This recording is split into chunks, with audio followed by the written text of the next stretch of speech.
చిత్తూరు జిల్లా కుప్పంలో కృష్ణాష్టమి వేడుకలను ఘనంగా నిర్వహిస్తున్నారు. ఈ సందర్భంగా చిన్నారులు, కృష్ణుడు, గోపికల వేషధారణలు వేసి చూపరులను అలరించారు.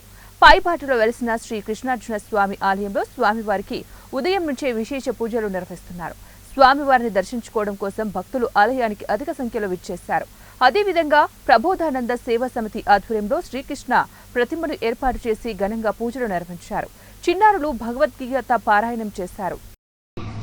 ఈరోజు శ్రావణ బహుళాష్టమి పురస్కరించుకొని మన కుప్పం తాలూకాలోని పైబాట్లో వెలిసి ఉన్న శ్రీ ప్రసన్న కృష్ణార్జున స్వామి దేవస్థానం నందు జన్మాష్టమి మహోత్సవంలో అత్యంత వైభవంగా ప్రారంభమైంది.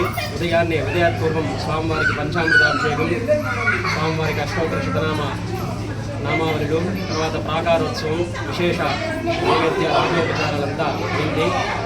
భక్తుల దర్శనార్థం స్వామివారికి దివ్య అలంకార భూషితమైనటువంటి మూల విరాట్ని వివిధ సుగంధ పుష్పాలతో అలంకరించి భక్తులందరికీ కూడా దర్శనం కల్పించినాము. కాబట్టి పట్టణంలో ఉండేటువంటి భక్తాదులందరూ కూడా ఈ జన్మాష్టమి